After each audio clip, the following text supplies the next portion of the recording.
Moi, l'objectif, c'était de s'en sortir. Je suis né en banlieue parisienne, parents immigrés, qui sont pas partis à l'école. Donc moi, mon vrai objectif, c'est ça. C'est il faut s'en sortir, il faut faire des études, puis réussir dans la vie. Parce que mon père était ouvrier, mais il était dans le travaux publics et il travaillait à Orly puis à Roissy. Donc il m'emmenait souvent le week-end au bord des pistes, puis je voyais les avions. Ça m'a donné le goût d'essayer de comprendre pourquoi ça volait, puis comment ça volait. Puis le côté spatial, c'était un petit peu dans le background comme une passion, on va dire, tout ce qui était l'astronomie, les étoiles, les planètes, etc. Donc, j'ai fait un bac S. Ensuite, on m'a dit qu'il faut faire une prépa. J'ai fait une prépa.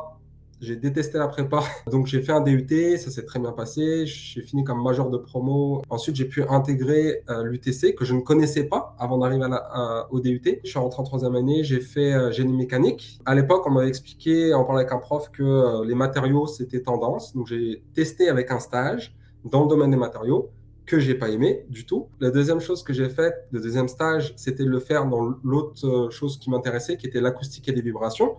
Parce qu'en plus, il y a la spécialité AVI à l'UTC qui existe. Ce qui a été déterminant, c'était ma rencontre d'un professeur de l'Université de Sherbrooke qui m'a proposé de venir au Canada pour faire un master en aéronautique puis en aérospatial. Donc là, j'ai pu faire au final une maîtrise qui était appliquée. En fait, c'est une maîtrise qu'on appelle ici recherche appliquée à l'industrie. Donc, je travaille pour une compagnie, mais dans le cadre universitaire. Je suis revenu en France. J'ai travaillé en France à SNECMA, je faisais de la conception, des essais, la certification. C'était assez large, c'était super intéressant. Par contre, le Canada me manquait. Fait qu'au bout de 2 ans, j'ai juste démissionné. J'ai démissionné, j'ai pris l'avion, j'avais rien. Je suis revenu ici au Canada. J'ai pu travailler chez Lockheed Martin. C'était dans le domaine de la maintenance et de la réparation des moteurs d'avion. Par la suite, j'ai été embauché par NAV Canada, qui est l'entité au Canada qui s'occupe de tout ce qui est le contrôle aérien. J'ai une formation de contrôleur aérien. Je décidais du nombre d'avions qui atterrissaient à l'aéroport de Montréal en fonction des conditions climatiques, du staff, des équipements, etc. Puis en même temps, je faisais la gestion de projet. Une des choses que je devais faire, c'est par exemple coordonner tout ce qui est les missions NORAD. Donc le NORAD, c'est l'Alliance Canada-États-Unis pour la protection en fait, de l'espace aérien. Donc typiquement, si on a un aéronef qui ne suit plus le plan de vol ou s'il y a quelque chose de bizarre qui se passe dans le ciel, on envoie les avions de chasse. Puis tout ça, ça doit être coordonné par quelqu'un. Cette personne, c'était moi, qui était à Montréal. Puis j'étais avec vraiment le headset à parler aux avions de chasse, puis à regarder le radar. C'est ce parcours-là, très complet et complexe, qui a fait que j'ai pu rejoindre l'Agence spatiale canadienne. Je travaille là-dessus. Je ne sais pas si on voit très bien, c'est l'ISS, la Station spatiale internationale. Mon titre, spécifiquement, c'est ingénieur des systèmes. Nous, au Canada, ce qu'on fournit spécifiquement, c'est les robots. Donc, le plus connu, c'est le fameux bras canadien, qui permet d'attraper des modules. Mais en réalité, il y a plus que ça. On a le bras canadien, on a une base mobile sur laquelle on a le bras canadien. Au bout du bras canadien, on a une espèce de main avec plein de mini-robots. Au Canada, on travaille avec MDA.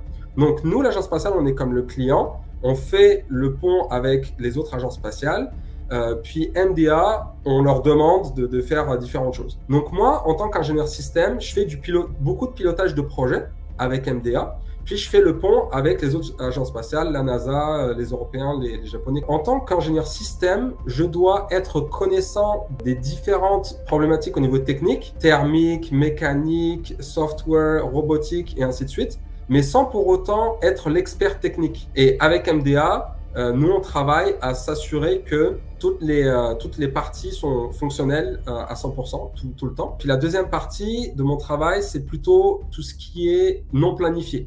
Les bris, les urgences, etc. Puis ça, c'est ce que je préfère en réalité, parce que c'est très orienté opérationnel, dans le sens où du jour au lendemain, on peut avoir une demande qui dit « Ok, il y a telle chose qu'on doit regarder plus en détail ». Puis là, c'est génial parce qu'on est dans une réunion avec beaucoup de monde autour de la table, la NASA, les autres agences, etc.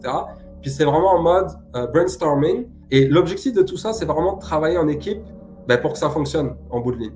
Parce que c'est l'ISS, ça coûte beaucoup d'argent, il y a des vies en jeu. Puis c'est vraiment, en bout de ligne, quand tu regardes au niveau technologique, c'est le projet le plus complexe qui a été fait par l'être humain dans l'histoire. Puis te dire que tu peux contribuer à ça, puis à l'exploration spatiale, ça n'a pas de prix, vraiment.